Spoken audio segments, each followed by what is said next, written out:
It's back. Gentleman from Nebraska, the chair of our Housing and Insurance Subcommittee, Mr. Flood, you're recognized 4 or 5 minutes. Thank you, Mr. Chairman.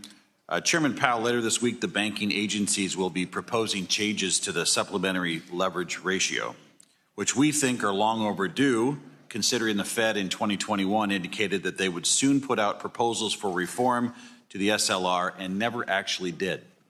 However, our understanding is that the proposal being considered this week will not allow for treasuries to be excluded from the SLR calculation. Secretary Bessent earlier this year had argued that such a change could serve as a boost for banks and their ability to intermediate in the treasury market and could potentially pull treasury yields down 30 to 70 basis points.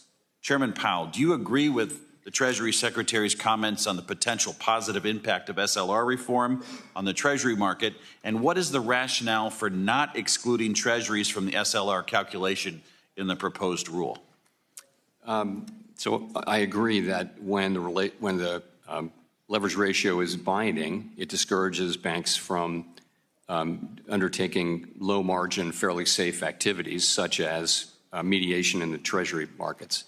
So this should encourage more mediation. I don't have a numerical estimate of how much that would matter, but I do think it would matter. I think it was important. I've supported leverage ratio reform for a very long time, since before 2021.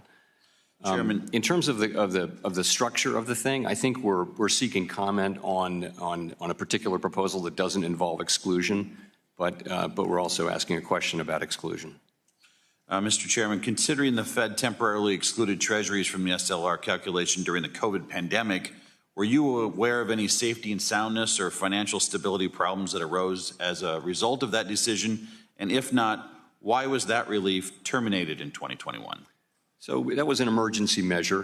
From the beginning and end, it was an emergency measure. I think, my long-held view is that we should have a permanent measure, and now we're going to. And we have an open board meeting on Wednesday afternoon, and after I finish my hearing on the Senate side, and I'm very much looking forward to putting this proposal out for comment. Thank you. In March, the Federal Reserve, together with the FDIC and the OCC, announced that they intend to issue a notice of proposed rulemaking to repeal the 2023 Community Reinvestment Act and replace it with the legacy CRA framework. Nearly 3 months have passed since this announcement. What is the status of this project?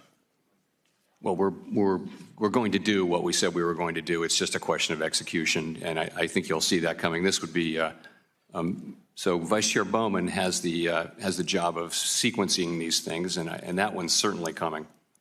Do you intend to issue a proposal that will be a clean rescission and replacement of that rulemaking, or are you considering amendments to the legacy rule? I honestly don't know. We'll come back to you on that. Okay, so we should know more later this week? We might, yeah. Okay. Finally, I'd like to build off of what Congressman Stile asked previously on the Supervision of Novel Activities program. Do you feel any changes could be made to it to encourage innovation, and do you anticipate any such changes to the program?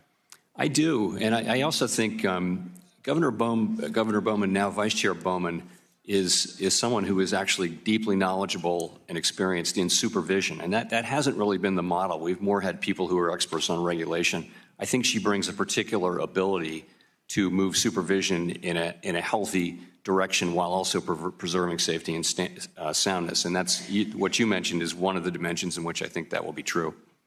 Thank you for your testimony today. I appreciate your service to the country. And with that, I yield back, Mr. Chairman.